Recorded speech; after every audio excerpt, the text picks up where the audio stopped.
Hello friends, good morning. Radha Krishna. કેમ છો? મજામાં? અત્યારે અમે લોકો કામ કરીને ફ્રી થઈ ગયા. હમણાં મારા દીદીનો છોકરો આવ્યો હતો, વસ્તુ દેવાની છે મારા ભાભુને. તો મારા ભાભુ નથી, તો અત્યારે અહીંયા મૂકીને ગયો.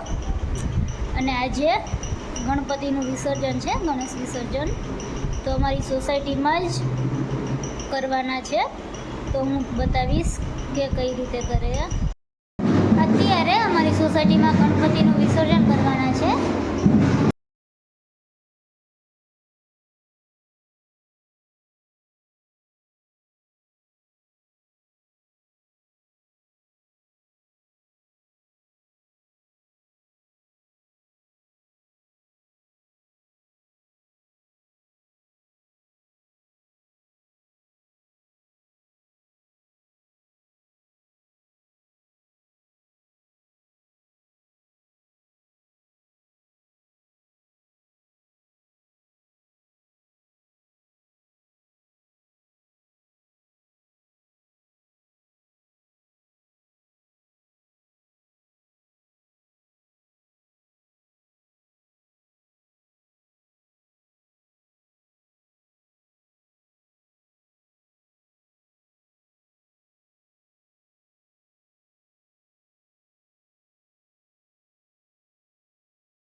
અત્યારે અમારી સોસાયટીમાં વિસર્જન થઈ ગયું અને અમારી સોસાયટીવાળાએ ઘરે જ એટલે કે સોસાયટીમાં જ વિસર્જન કર્યું. કેટલીક જગ્યા પર લોકો 10-10 દિવસ ગણપતિ દાદાની પૂજા કરે અને કેટલા મોટા પાયે બેસાડ્યા હોય 10 દિવસ પૂજા કરે. અને જ્યારે વિસર્જનનો ટાઈમ થાય ત્યારે કેટલીક જગ્યા પરથી ગણપતિ દાદાને ધક્કો મારીને નદીમાં વિસર્જન કરતા હોય છે. તો એમના કરતાં તો સોસાયટીમાં નાના ગણપતિ હોય તો નાના ટબમાં, મોટા હોય તો થોડા મોટા ટબમાં, તો સોસાયટીમાં ઘરે વિસર્જન કરાય. જ્યાં સુધી બને ત્યાં સુધી ઇકો ફ્રેન્ડલી જ ગણપતિ લેવાય અને ઘરે સોસાયટીમાં જ વિસર્જન કરી લેવાય. કારણ કે પછી કેટલાક લોકો નદીએ જાય, ડેમે જાય, પછી કેટલાક લોકો ત્યાં પાણીના લીધે તણાઈ પણ જતા હોય છે. તો એના કરતાં તો ઘરે સોસાયટીમાં વિસર્જન કર્યું હોય એ બધાથી સારું કહેવાય.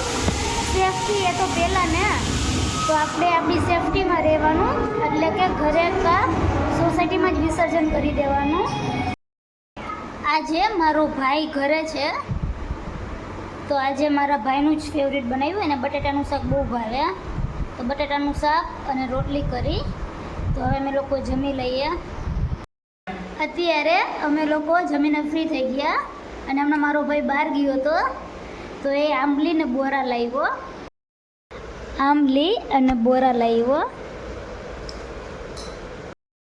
આવું બધું ખાવાની બહુ મજા આવે. અત્યારે હું કેક બનાવું ડાર્ક ફેન્ટાસીની.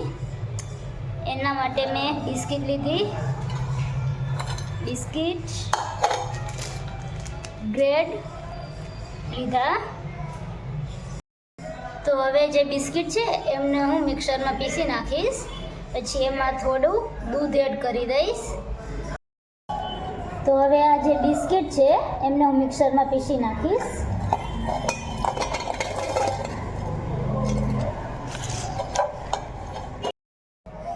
આ મેં જે બિસ્કિટનું પીસું છે એની અંદર હું થોડી ખાંડ એડ કરી દઈશ.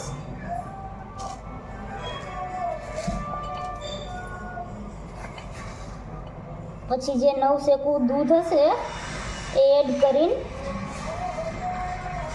મિક્સ કરી દઈશ.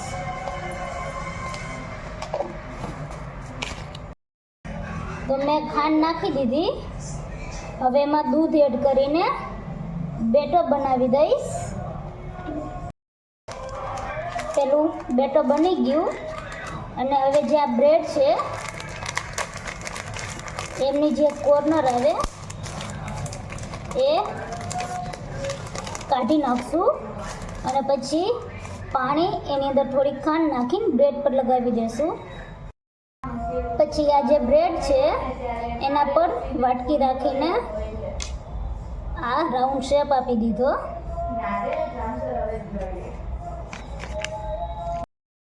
હવે આ જે પાણી ખાંડવાળું પાણી છે, ખાંડવાળું જે પાણી છે એને આ બ્રેડ પર લગાવી દેવાનું.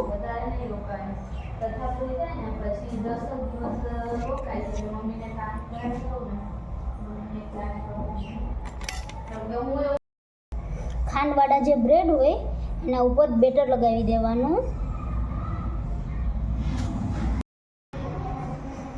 બેટરની ઉપર બ્રેડ લગાવી દેવાના અને એના ઉપર પાછું બેટર લગાવી દેવાનું.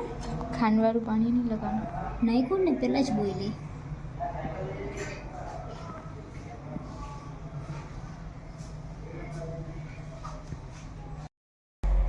હવે કેક પર બેટર લગાવી દીધું અને એના પર હવે હું ડેરી મિલ્ક છે એ છીણી નાખીશ.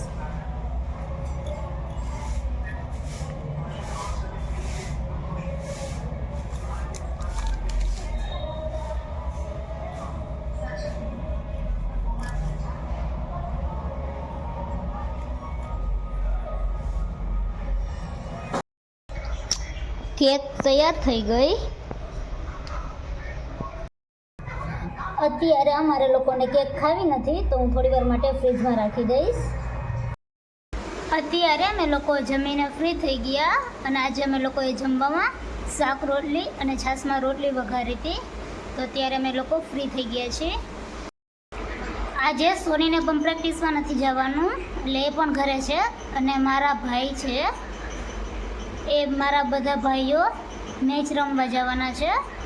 તો એ ખબર નહીં ક્યારે આવશે. તો આજનો વ્લોગ અહીં પૂરો કરું છું. તો મારી ચેનલને લાઈક કરો, શેર કરો, સબસ્ક્રાઈબ કરો. Good night, Radhe Krishna, thank you, bye bye.